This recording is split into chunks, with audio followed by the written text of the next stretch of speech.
अस्सलाम वालेकुम दोस्तों कैसे हाल चाल है। मैं आपका दोस्त वासिफ राजवासा। दोस्तों आज की जो वीडियो है कांच बाहर निकालना या पिछा बाहर निकालना, अक्सर ये जो बीमारी है कबूतरियों में और कभी कभी बड़े कबूतरों में और पट्ठे पट्टियों में ये प्रॉब्लम आती है।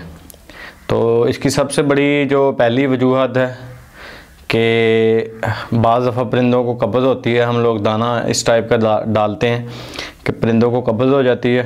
कबूतर बीट लगाने के लिए ज़ोर लगाता है, तो ज़ोर लगाने की वजह से बड़ी आंत के साथ ये जो है बड़ी आंत और ये जो बीट वाली जगह है बाहर लटक जाती है। या फिर इस तरह होता है कि कबूतरियाँ अंडों पे आती हैं और कबूतरियाँ अंडा तो दे देती हैं। आपको पता है कि जब कबूतरी या मुर्गी अंडा देती है तो वो ज़ोर लगाती है, ज़ोर लगा के अंडे तो दे देती है, लेकिन जो बड़ी आंत और बीट वाली जगह होती है वो अपनी जगह पे नहीं जाती, वापसी लटकी रहती है। तो इसकी एक ये भी वजह है। तीसरे नंबर पे कमज़ोरी है कि कबूतरों में कमज़ोरी होती है, तो कमज़ोरी की वजह से भी ये प्रॉब्लम आ जाती है। और कब्ज़ की वजह से आपने देखा होगा कि बाज़ दफ़ा बीट वाली जो जगह है वो बंद हो जाती है, ठीक है। तो जिसकी वजह से परिंदा बार बार ज़ोर लगाता है, तो ज़ोर लगाने की वजह से बड़ी आंत के साथ जो पिछा है बाहर आ जाता है।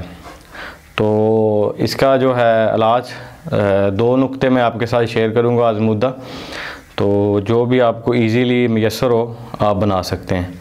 सबसे पहले आपने क्या करना है कि फटकड़ी लेके उसको पानी में हल कर लेना है और फटकड़ी वाले पानी से और जो आंत या पीछा बाहर लटका हुआ है उसको धो के कोशिश करनी है ये जो छोटी उंगली है इसके साथ अंदर धकेलना है आपने, ठीक है।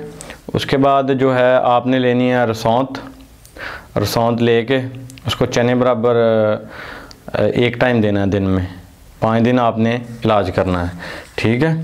एक ये नुक्ता है और दूसरा नुक्ता भी मैं आपके साथ शेयर करता हूँ। जो दोस्तों दूसरा नुक्ता है वो आपने आधी चम्मच हल्दी लेनी है, 2 चमची आटा लेना है, 1 चमची सरों का तेल लेना है, ये जो सरसों का तेल होता है वो लेना है। तो जो खजूर की गिटक होती है उसके बराबर आपने गोलियां बना लेनी है, ठीक है। 6 गोलियां बना लेनी हैं इन सब चीज़ों की, ठीक है। 1 गोली आपने सुबह देनी है और 1 गोली शाम देनी है।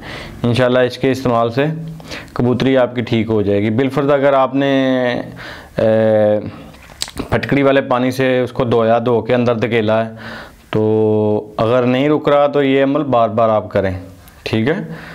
बार बार अमल करेंगे तो इंशाल्लाह ये साथ दोनों में से कोई भी नुस्खा आप यूज़ करेंगे तो इंशाल्लाह इसके इस्तेमाल से कबूतरी आपकी बिल्कुल, या जो भी जिसको भी प्रॉब्लम है, जिस परिंदे को पट्ठे को या कबूतर को या कबूतरी को, अमूमन ये बीमारी कबूतरियों में आती है, तो इसके इस्तेमाल से आपकी जो भी मुतासरा कबूतर है या कबूतरी है इंशाल्लाह ठीक हो जाएगा। नए आने वाले दोस्तों से गुजारिश है कि चैनल को सब्सक्राइब कर लें, साथ जो बेल का आइकन है उसको भी दबा लें, वीडियो को दोस्तों के साथ शेयर करें, लाइक करें, कमेंट्स करें।